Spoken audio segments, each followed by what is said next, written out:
मंगलम भगवान वीरो मंगलम रोतमोरणी मंगलम कुंद कुंदादियो जैन धर्मो सुमंगलम।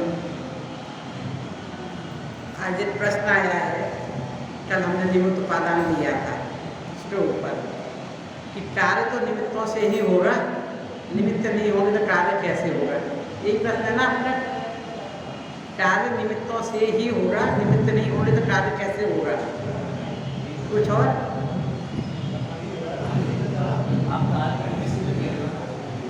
प्रश्न यही है कि कुछ और है।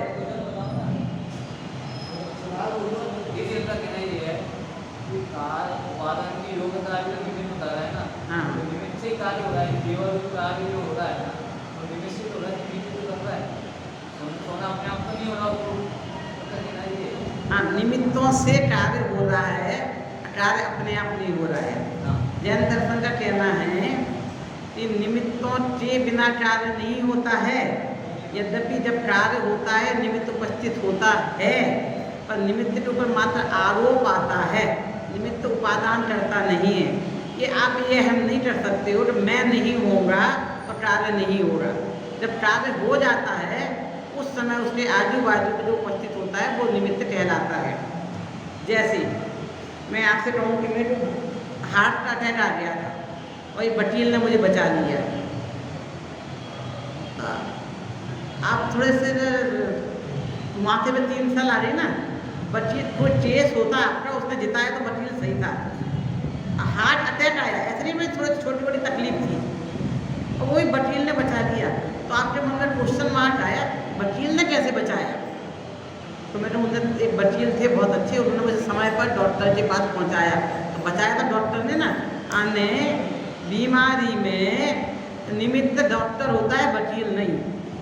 केस जीतने में निमित्त वकील होता है, डॉक्टर नहीं। मैं कहूँ नहीं, वो केस मुझे डॉक्टर ने जिताया, उसकी गवाही बहुत अच्छी थी। तो गवाही अच्छी होने से कुछ नहीं होता, वकील अच्छे से जिरह नहीं करे पलट जाए। तो हर चीज़ के निमित्त फिक्स हैं, पर वो जब मैं नहीं हूँ तो कार्य नहीं हो रहा, ऐसा हम नहीं कर सकता। देखिए, निमित्त कोई पहले से नहीं कर सकता, ये निमित्त हो रहा तो काम होगा। वो तो कार्य हो गया, उस समय जो वहाँ उपस्थित था उस पर निमित्त का आरोप आता है। निमित्तों से कार्य नहीं होता, निमित्तों के बिना भी कार्य नहीं होता, पर जब कोई कार्य होता है उस समय आसपास जो उपस्थित होता है उसके ऊपर आरोप आ जाता है। समझे? निमित्तों से इनकार बिल्कुल नहीं है जैन दर्शन में, पर निमित्त अहम नहीं कर सकता कि मेरे बिना काम नहीं होता। समझ में आया बात? तो जैसे रमेश आपकी वाइफ है, वो कहें कि मैं है ना, वो कहें कि मैं घर में खाना नहीं बनाऊं तो तुम सब भूखे रह जाओगे, खाना बनेगा ही नहीं। ये अहम उनका आप बर्दाश्त करोगे? ठीक है, तुम वो तो खाना बनाते। एक दिन वो बीमार पड़ गई, आटा गूंद लिया, एक रोटी बेल ली, पर उस रोटी में, आटे में रोटी बनने की योग्यता होगी तो आपकी साली, आपकी कोई ना कोई आ जाएगा, वो बना देगा। और उस रोटी में, आटे में रोटी बनने की योग्यता नहीं होगी तो वो पड़ा रह जाएगा। उनकी तबीयत अच्छी हो रही है, मूड ऑफ हो गया, नहीं बनाया तो रह जाएगा। आटे में योग्यता होना चाहिए रोटी बनने की। रोटी बनने की योग्यता हुई तो कोई ना कोई निमित्त आटे मिल ही जाएगा। और नहीं है योग्यता, और उस रोटी में आपके पेट में जाने की योग्यता होगी तो पेट में जाएगा। और उस रोटी में आपके पेट में जाने की योग्यता नहीं है तो आप नाराज होकर चले जाओगे और खाली पड़ी रह जाएगी। और नाराज नहीं हुए तो उस खाने में कुछ आ गया या फोन आ गया, जरूरी काम आ गया, वो निमित्त तो कहलाते हैं। निमित्त पर आरोप आता है, निमित्तों के बिना कार्य नहीं होता, पर निमित्तों से भी कार्य नहीं होता। उस बैलेंस है, जैन दर्शन बैलेंस का नाम है। हम जो बैलेंस छोड़ेंगे गड़बड़ हो जाएगी। हर चीज़ में बैलेंस है। उपादान में कार्य हो रहा है, उसकी योग्यता थी, उस पर ये सहयोगी हो गए। चकला बेलन सहयोगी हो गया, गैस सहयोगी हो गया। अच्छा, मेरे घर में चकला बेलन नहीं है, मान लीजिए। घर में तो सब कुछ होता है, पर हम जैसे घर में घूमने जाते हैं और ले जाते हैं तो हम रोटी नहीं बनाते क्या? थाली होती है, प्लेट होती है, उल्टा कर लेते हैं। प्लेटफॉर्म होता है उसी में कर लेते हैं। नहीं तो हाथ से जो गीला आटा चाहिए हाथ से बेल लेते हैं। तो चकला बेलन कंपलसरी नहीं है, पर आटा तो कंपलसरी है। आटे की जगह आप क्या कर लोगे? दूध और चाय पानी से रोटी बना दोगे। समझ में आएगा? तो उपादान होना कंपलसरी है। अब आपके समझने का ट्रायल कर दिया, आप उपादान हो गए, अब मैं उसमें निमित्त हूँ। पर काल आपका पकड़ा था तो मैं नहीं होती तो दूसरा आता, दूसरा नहीं तीसरा आता, तीसरा चौथा। मैडम मैं आई ना इसलिए आपको समझ में आया, नहीं तो आपको समझ में नहीं आ सकता था। ये है मैं निमित्त। हाँ, आज की डेट में मैं निमित्त बनी हूँ, इससे इनकार नहीं है, निमित्तों से इनकार बिल्कुल नहीं है, उनकी सत्ता से इनकार नहीं है।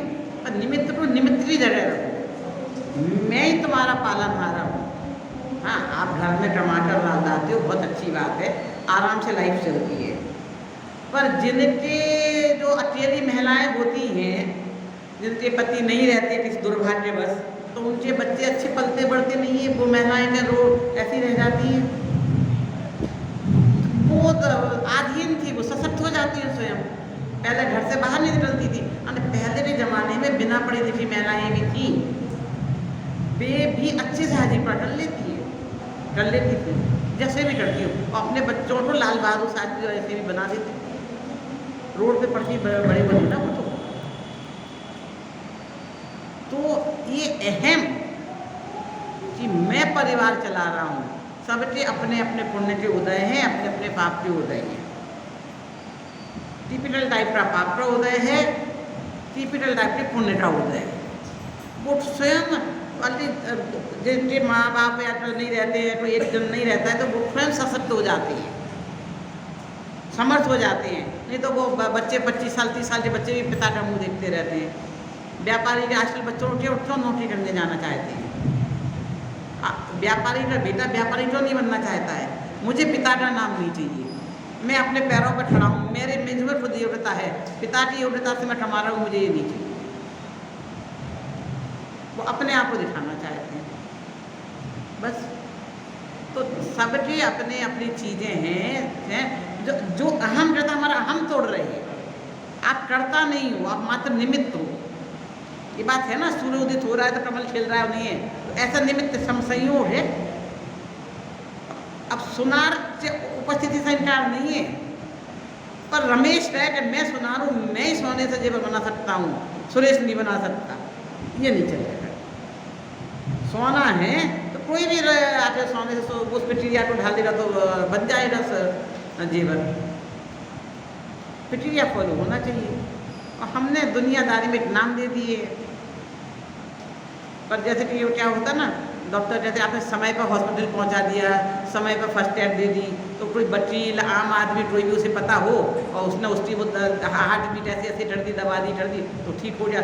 तो वैसे तो डॉक्टर ही होते निमित्त, तो ऐसे आम आदमी तो निमित्त बन जाता है बचाने में। एक्सीडेंट हुआ, आपने उठा के समय पर पहुँचा दिया, वो भी बहुत बड़ा निमित्त है ना। ऐसा तो नहीं उस निमित्त से इनकार नहीं कर सकते। एक्चुअली में देखो, आपका प्रश्न आया, मेरा भाव हुआ, तो मुझे जो समझाना होता है वैसे ही भाव आ जाते हैं, आपके वैसे ही प्रश्न हो जाते हैं। तो हमारा जैसा सही हो रहा है। फिर मैंने एक प्रश्न पेज खोला था, इतनी किताबें ढूंढ के लाई में, प्याज क्या लेना, तो मेरे पहले नहीं था, फिर मैंने निकाली और ये पेज निकाला, 5 संभा है और प्रश्न आपसे इससे संबंधित आ गया। तो जैसे मैंने आपकी बात, मन की बात पढ़ ली थी, आप भी चाहते हो, वैसे मैं आज आपके सवाल का जवाब देने के मूड, मैंने पल्लवी दिन भर से पूछी थी आज आप विषय क्या लोगे। मैंने कहा टेबल पर बैठ के क्या निकलेगा वो मुझे नहीं पता, कैसी जनता हो रही है क्या पूछे, रोज जनता बदल रही है। और अभी मैंने नक्की नहीं किया है, कोई चर्चा चल रही थी तो हिंसा अहिंसा की बात आई, तो मैंने कहा हाँ हिंसा के ऊपर प्रश्न पूछा था, आपने पूछा था मेरे से हिंसा के ऊपर, सारे पाप हिंसा में शामिल है कि नहीं। देखो प्रश्न आप भूल गए, लिख के रखो प्रश्न, मुझे याद था, तो मैंने कहा उनका प्रश्न था हिंसा पर, तो आज मैं हिंसा के ऊपर ले लूँगी।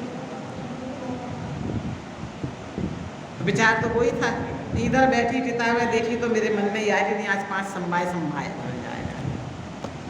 कार्य जब होता है तो 5 चीज़ें मिलती हैं, वो 5 चीज़ें परफेक्ट ना मिले तो कार्य नहीं होता है। उसका नाम है 5 समवाय। 5 है इसलिए 5, और समवाय मतलब वो चीज़ों इकट्ठा होना, वो सारी चीज़ें मिलना, तो काम होता है, नहीं तो नहीं होता है। पहला नाम है, यहाँ पुस्तक उपलब्ध है, परमाणु प्रवेष्टा भाग 3 और 4 में थोड़े कठिन विषय है, इसलिए इसमें ले लिए थोड़े। हाँ, ले लीजिए आप। इसका पेज नंबर 16 है, 10वां नंबर। बच्चों को आप पढ़ा रहे हो कि नहीं ये चीज़ें पढ़ रहे? तो मैं तो बच्चों के हिसाब से भी धीरे धीरे बच्चों की पूरी किताब भी पूरी हो जाए।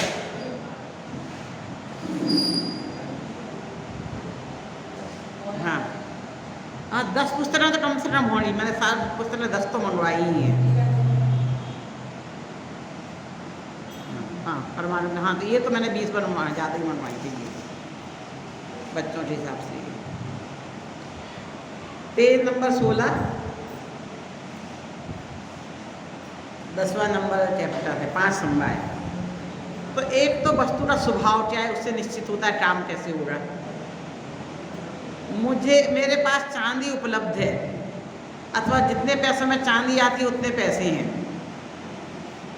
तो मैं सोने का जेवर बनवा सकती हूँ क्या?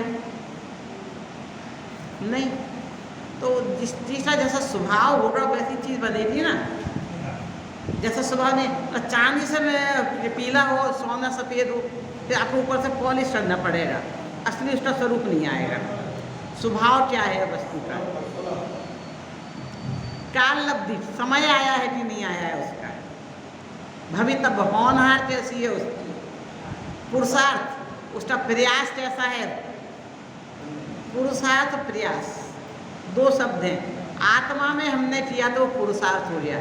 पुरुष आने आत्मा, पुरुष मतलब जेंट्स नहीं, यहाँ पर पुरुष आने आत्मा, अर्थ आने के लिए। आत्मा के लिए जो हम प्रयास करते हैं वो वास्तविक पुरुषार्थ है। पर दुनिया में जो भी पुरुषार्थ करते हैं वो पुरुषार्थ नहीं है, वो प्रयास है। उसमें कभी हम सफल होते हैं और कभी सफल नहीं होते हैं, फिर कभी ना कुछ चीज़ें मिलती नहीं। तो उसमें आप और निमित्त, तो देखो 5 कार्य होने में 1 कार्य निमित्त की उपस्थिति है। कल हमने जो चर्चा की थी कार्य कारण की थी, कार्य क्या हुआ, उसमें कारण क्या है। आज जो कार्य हो रहा है उसमें क्या क्या चीज़ें हमें मिलती हैं साथ में। ये ना उपादान की चर्चा नहीं है, उपादान की चर्चा है स्वभाव के रूप में, उस वस्तु का स्वभाव क्या है। ठीक है, एक उदाहरण दूंगी तो आपको सब कुछ समझ में आएगा, क्लियर होगी बात। बम विस्फोट की चर्चा तो आपने सुनी होगी, बम्बई में सीरियल ब्लास्ट हुए थे। तो जब पहले बम विस्फोट होते थे तो कभी भी कोई दुर्घटना कुछ हुई है तो सब वाइफ घर में रहती हैं, जो अपने हस्बैंड को फ़ोन करके बोलती हैं जल्दी से घर पे आ जाओ। नेचुरल है ये कि देखो अब न्यूज़ में ऐसा आ रहा है, गड़बड़ हो रही है, तो जल्दी घर आ जाओ। वो बम ब्लास्ट के बाद सब उल्टा बोलने लगे। क्यों बोलने लगे? कि बम्बई में बम ब्लास्ट हुए तो एक पहले समझ लो, मैं उदाहरण दे रहा हूँ, शेयर बाज़ार में पहला हुआ, यानी जिसमें एक बिल्डिंग में बम ब्लास्ट हुआ, बिल्डिंग में नीचे ब्लास्ट हुआ, ऊपर उसका ऑफिस था एक व्यक्ति का। पता चला उस बिल्डिंग में ब्लास्ट हुआ, बोले उसने अपने पत्नी को फ़ोन किया, बोला मैं सुरक्षित हूँ, बिल्डिंग में ब्लास्ट हुआ है, तुम घबराना नहीं, मुझे कुछ नहीं हुआ है। नेचुरल। पत्नी ने बोला नहीं जल्दी तुम घर पे आ जाओ, वहाँ मत रहो। अच्छा खासा आराम से बैठा था ना अपने ऑफिस में, नीचे ब्लास्ट हुआ, बच गया ना, पर उसका वो बम विस्फोट निमित्त नहीं बनना था, उसका चाल नहीं आया था, उसकी होनहार। अब उसकी होनहार खराब थी तो पत्नी उसमें निमित्त बनी। पत्नी ने बोला जल्दी घर आओ, बोलने तो हमें ऐसे लग रहा है ना। पत्नी ने बोला जल्दी आओ, तो बोला थोड़ा सा काम है निपटा। बोले नहीं मुझे बहुत टेंशन हो रहा है, जल्दी आ जाओ। ठीक है, उसने काम बंद किया और जल्दी से दौड़ लगाई। कहाँ के लिए? अपने घर सुरक्षित पहुँचने के लिए। इसे आपकी भाषा में कहेंगे पुरुषार्थ किया उसने बचने के लिए। ठीक है, अब बाद में पता चला कार्य क्या हुआ, तब निश्चित करेंगे पुरुषार्थ कहाँ है, क्या हुआ। अब वो दौड़ता दौड़ता अपने घर के नीचे पहुँचा अपने स्कूटर से। वहाँ एक टैक्सी खड़ी थी, तो इस टैक्सी के बाजू में अपना उसने स्कूटर खड़ा किया और बम कार में ब्लास्ट हो गया टैक्सी में और उड़ गया। तो उसका उधर काल नहीं आया था, काल लब्धि यहाँ थी। उसकी होनहार थी तो उसने दौड़ लगाई, निमित्त उसकी पत्नी बनी कि जल्दी आ जाओ। फिर अब वो जीवन में पछताई, मैंने फालतू में कह दिया। अरे उसकी आयु शेष नहीं थी, जब आयु शेष थी तो जहाँ बैठा था वहाँ बम विस्फोट हुआ तो बच गया। आयु आ रही थी तो तुम तो निमित्त बने हो मात्र। उसमें आरोप लेके जिंदगी भर अपने लिए रोने की जरूरत नहीं है कि मैं नहीं कहती तो नहीं आती। ऐसा नहीं है, बुआ जी की मूछें नहीं होती तो फूफा जी नहीं है, फूफा जी होते। कहावत है ना यहाँ पे, मैं सबको बोलते सुना बचपन से, बुआ जी की मूछें होती तो फूफा जी होते।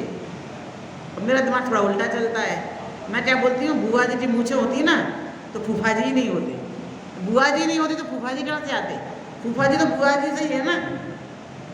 जब बुआ जी की सत्ता समाप्त हो गई, मूछें कर दी, तो फूफा जी कहाँ से आ जाएंगे? वो तो फूफा कर जोड़ जाएंगे।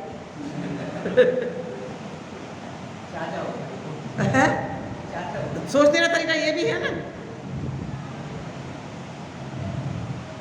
चिंतन की बात है। तो वो ऐसा होता तो ऐसा हो जाता, व्यर्थ चलना से कोई फायदा नहीं।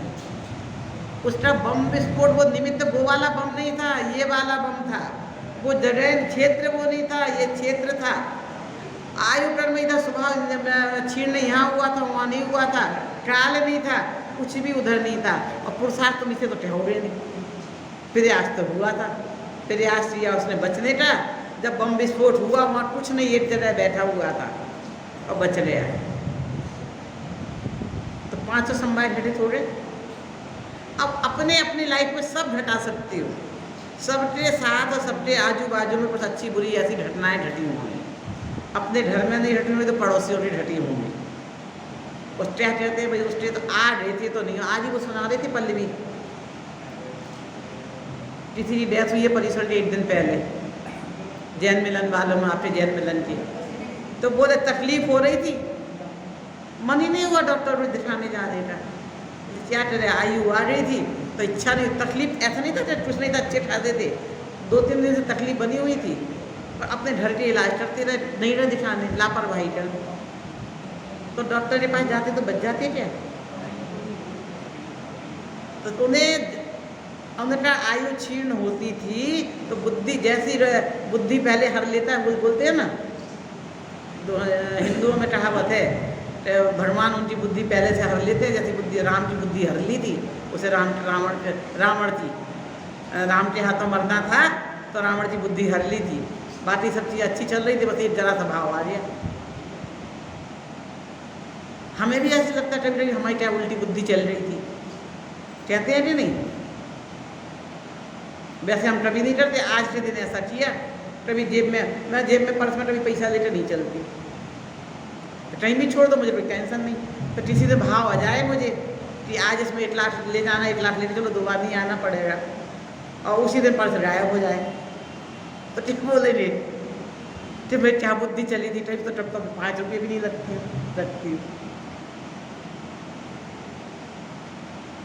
है क्या नहीं? तो ये चीज़ ऐसी है कि इनको 5 समवाय बोलते हैं। निमित्त भी उसमें एक समवाय है, काल लब्धि भी है। तो जब जो दिख जाता है हमें, तो कभी एक चीज़ के ऊपर ही आरोप आता है, सब चीज़ के ऊपर आरोप नहीं आता है। क्योंकि वो अच्छा खासा ऑफिस में बैठा था और उस समय बम विस्फोट से वो खत्म हो जाता, तो बम विस्फोट निमित्त कहलाता। मरा तो फिर भी बम विस्फोट से, पर निमित्त पत्नी क्यों कहला रही है? अब समझ में आ रही बात? काम तो वही हुई है, मृत्यु वही हुई है, रीजन क्या हो उसके लिए उसने दौड़ लगाई, नहीं तो अच्छा खासा बैठा था कि हमें क्यों ऐसा भाव है। उसके बाद से मालूम क्या होने लगा, जब कोई ऐसे दुर्घटना होती तो सीरियल ब्लास्ट होते हैं। एक बार जहाँ एक जगह हो रहे तो दूसरी बार वहाँ होते नहीं है। तो कुछ भी होता कहते जहाँ हो वहीं रहो, आओ मत। तो ऐसे चेत जाते हैं, ऐसी चीज़ें हो जाती हैं, ऐसे सीखते हैं कि हैं सुरक्षित तो हैं, 1 दिन नहीं आए 2 दिन आएंगे, फोन से बात तो हो रही, पर एक की डेथ हुई तो सबकी ऐसी होती जाएगी क्या? उसका था आयु क्षीण हो रहा था, आयु क्रम बचा ही नहीं था। अब ऐसे सारे कामों में लगा। अब 5 की डेफिनेशन इसमें दी हुई है।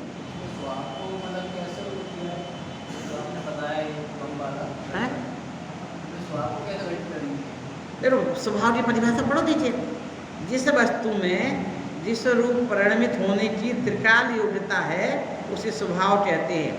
जैसे अग्नि में उष्णता और जीव में ज्ञान दर्शन उसका स्वभाव है, तो उस समय उसका हम कह रहे हैं आयु कर्म में क्षीण हो गया था, उसका मरने का स्वभाव आयु काल आ गया था। ठीक है ना, हमारे आयु जाना तो काम आते ही है ना, तो आदमी कभी तो जाते ही है ना।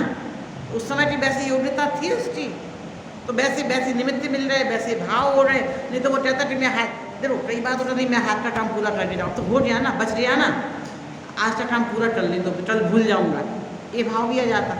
वो टाइम मैचिंग करनी थी ना, 2 मिनट की टाइम इधर उधर हो जाता तो बच जाता ना। बचता कैसे, ऐसा होता तो ऐसा हो जाता, व्यक्ति करने से कोई फायदा नहीं।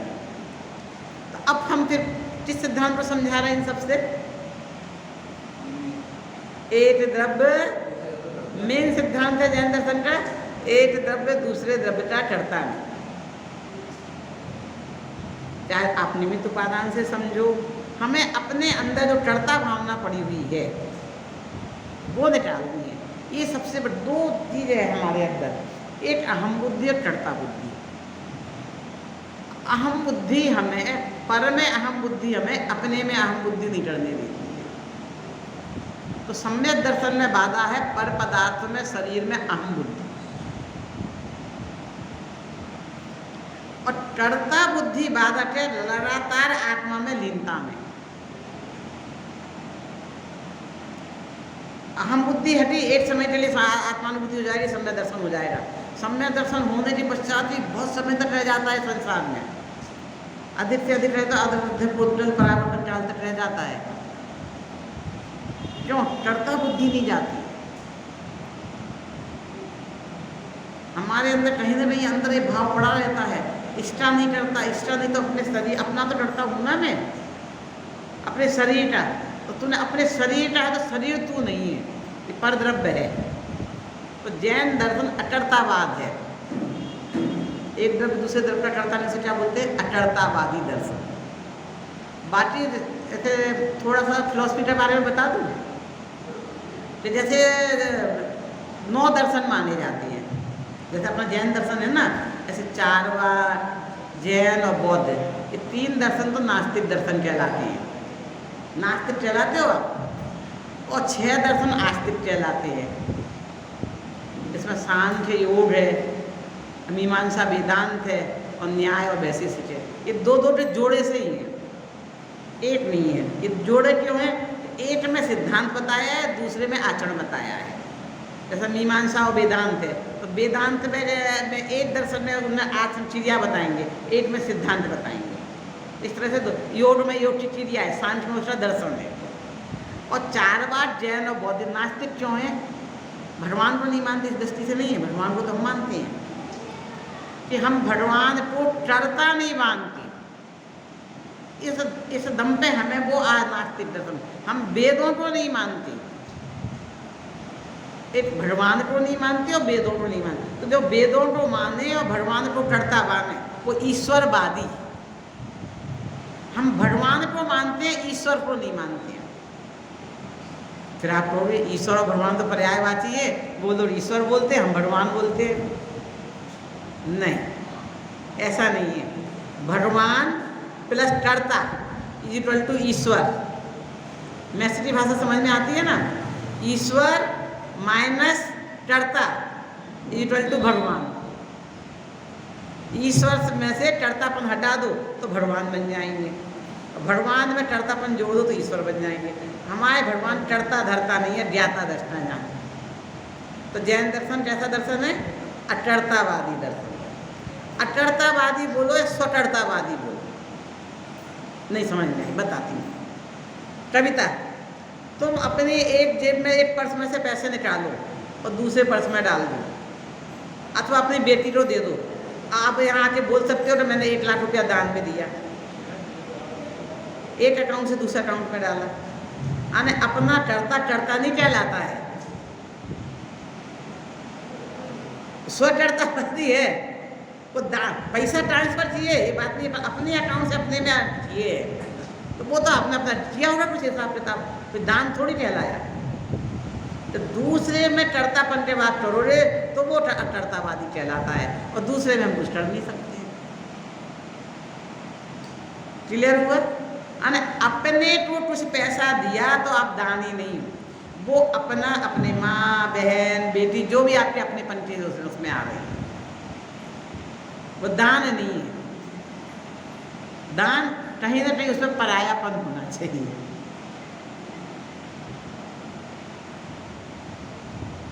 ठीक है कि नहीं? तो जैन दर्शन कौन सा दर्शन है? अटरतावादी। तो एक चैप्टर इसमें अटरतावाद का भी हो रहा है, स्वटरतावाद का भी हो रहा है। ये 3 किताबें जो है ना, 4 किताबें जैन दर्शन की डिक्शनरी है, पूरे सिद्धांत इसमें मिल जाएंगे आपको। कोई कुछ भी चीज़ नहीं है, संक्षेप में विस्तार से नहीं है। तो आपकी मोटी किताब जैन सिद्धांत को देने देती, मोटी कौन देखी? हैंडी चाहिए हमें तो, आजकल तो हैंडी का ज़माना आ गया ना, इसलिए। तो ये जैन दर्शन अटरतावादी है अथवा स्वटरता। अपने टरता तो हम हैं, अपने में चेंज कर सकते हैं हम, दूसरे में कुछ नहीं कर सकते। तो यदि हमने इतनी बात भी समझ ली तो हमारे 50% झगड़े घर के खत्म हो जाएंगे।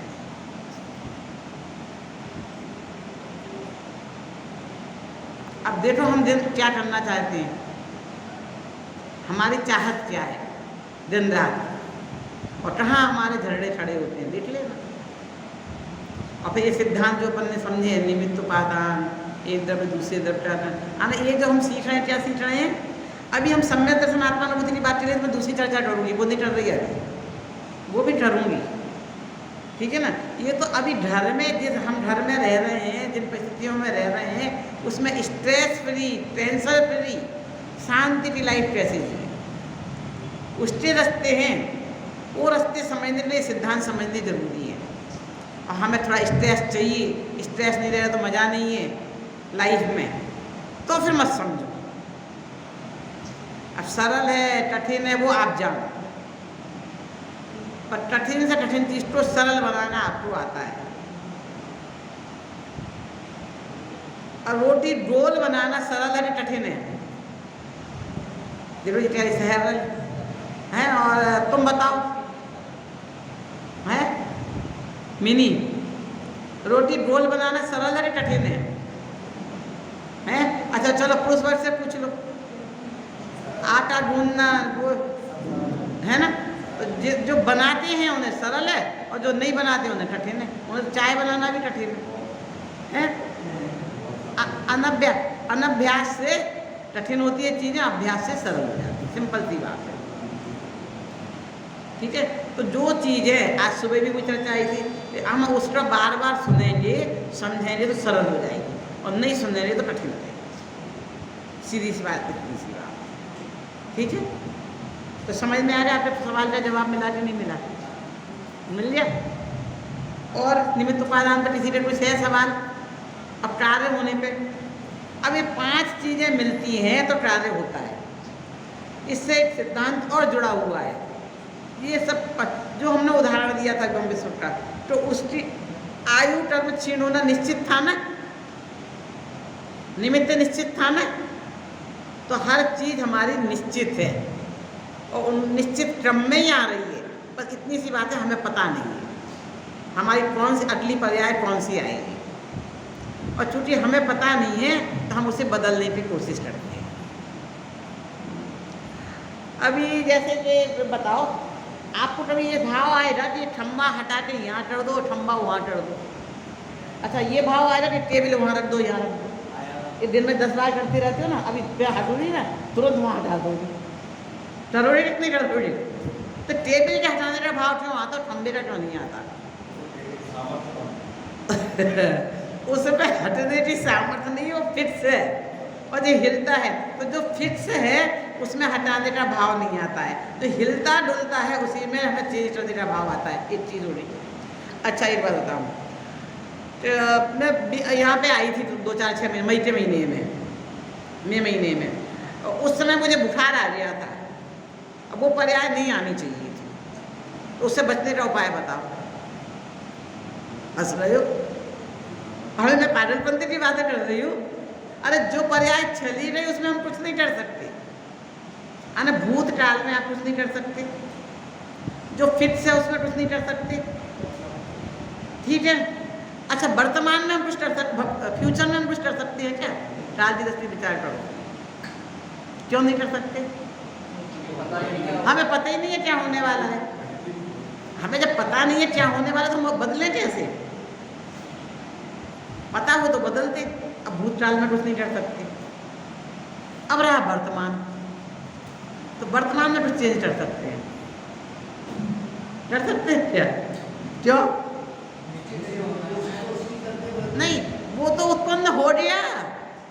अब मुझे बुखार आ गया, बुखार ना आ गया, वो चला जाए, इसकी तो कोशिश कर सकते हैं, दवाई है, आए नहीं, ये नहीं हो सकता। जो तुम वर्तमान पर आए तो आ गई, जब तक तुम कोशिश करोगे वो भूतकाल बन जाएगी। 8.25 भूतकाल हो गए, अब उसमें कुछ नहीं हो सकता। कौन लेट आया, कौन जल्दी आया, कुछ नहीं। 8.25 गए, अब तो 9.15 आएंगे, और 9:15 बजे प्रवचन खत्म हो रहा है, हमें नहीं पता। 9:15 खत्म, 9:15 पे हो रहा है, 9:20 पे या 9:10 पे गई ना पर जो पर्याय का हमें पता नहीं है, उसमें कुछ कर नहीं सकते। जो हो चुकी है कर नहीं सकते, जो उत्पन्न हो रही है उसमें क्या करें? वर्तमान तो एक समय का ही है ना। हमें जो चेंज करते हैं लंबा वर्तमान मानते हैं, 7 दिन का, 24 घंटे का। एक्चुअली 24 घंटे का वर्तमान नहीं है। वर्तमान तो उत्पन्न हुआ, नष्ट, उत्पन्न, नष्ट, उत्पन्न, नष्ट। उसे नष्ट होने से आप बचा ही नहीं सकते। जब तक कोशिश करोगे तो आगे बढ़ जाएगा, समय बढ़ता जाता है, ठीक। तो काल में कोई चेंज नहीं कर सकते, समझ में आ गई बात। क्षेत्र में चेंज कर सकते हो। अच्छा अब देखो ऐसा है, काश बम्बई में बाजू में होता, और पृथ्वी तो घूम रही है ना, तो ढूंढते ढूंढते बताओ कितने दिन में बम्बई और ग्वालियर पास पास आ जाएंगे?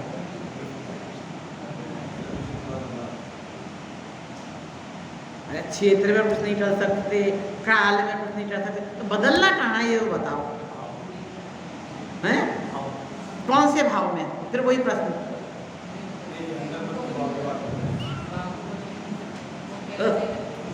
इसलिए जो हो रहा है, जो होने वाला है, हर चीज फिक्स है, निश्चित है। और अपने हमारे तुम्हारे उदाहरण से नहीं, अजय के उदाहरण से भी सिद्ध करो। हमारे उदाहरण से सिद्ध हो भी जाएगा, चाहे हिंदुओं का हो, चाहे मुसलमान का हो, सबके उदाहरण से सिद्ध हो जाएगा। भगवान को मानते हो सब? भगवान सबको जानते देखते मानते हो, सर्वज्ञ मानते हो? तो जो भविष्य में होने वाला है उसे जानने वाले को सर्वज्ञ बोलते हैं, नहीं जानने वाले को सर्वज्ञ बोलते हैं। तो जो होने वाला निश्चित है तब तो जानेंगे, निश्चित नहीं होगा तो जानेंगे कैसे? हैं? अच्छा चलो भगवान की बात जानो, तो भगवान किसने देखी, हमने नहीं देखी, भूतकाल में बोलते। ज्योतिषी को मानते हो, है ना? नहीं मानते तो कुंडली क्यों मिलाते फिरते हो? लड़का लड़की बिना कुंडली मिलाए शादी कर लेते हो? नहीं करते, मिलाते हो। तो इसका मतलब ज्योतिषी मानते हो, हैं? तो कुछ निश्चित है तब तो वो बता पाएगा, अनिश्चित रोज कैसे बताएगा? तो हमारे दैनिक जीवन में सारे जो महल खड़ा है ना, दैनिक राज में सब डुल जाएगा। ये नहीं माना, फिक्स नहीं माना, तो हर चीज़ फिक्स नहीं मानी तो हर चीज़ डुल जाएगी। मैं आपको एक बहुत मजेदार बात बताऊँ। आपने कभी बिल्डिंग बनती नहीं देखी होगी जैसी मैंने देखी, मालूम? हम रहते हैं 20 माले के टॉवर में, 17 माले का। हमारे बाजू में एक और बिल्डर टॉवर बन रहा था 25 माले का। तो उसने बिल्डर ने मालूम क्या किया? आश्चर्यताजी साहब नहीं है, सबसे पहले टेरेस बनाई, फिर बाद में उसने 15 माला बना दिया, फिर उसने 5 माला बनाया, फिर पहला माला फिर नींव खोली। क्यों? पहले नींव खुदेगी। अरे क्षेत्र निश्चित है तो काल निश्चित है। आने क्षेत्र निश्चित कर दिया आपने नींव, तो काल निश्चित हो गया पहला समय। क्षेत्र निश्चित किया पहला माला, काल निश्चित हो गया दूसरा समय। क्षेत्र निश्चित है 20 माला, तो काल निश्चित हो गया 20वां समय। आना क्षेत्र में कुछ चेंज नहीं है, काल में कुछ चेंज, तो चेंज कहाँ करना है? अच्छा चलो कोई बात नहीं, अपने मम्मी पापा बदल लो। तो नहीं मम्मी अच्छी नहीं है, मम्मी क्या मोटी मोटी हो रही है, पर सिलेंडर में अच्छी लगती है सब मम्मी। मेरी नानी थी, मानो क्या मेरे प्रश्न पूछा उसने, नानी सब नानियाँ मोटी क्यों होती है? नानी और दादी मोटी होती है और मम्मी दुबली पतली होती है।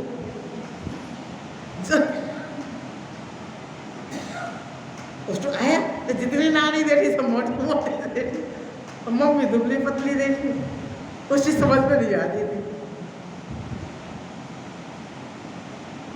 तो बोलो, तो कभी एक मन में प्रश्न आया कि मम्मी पापा बदल लें?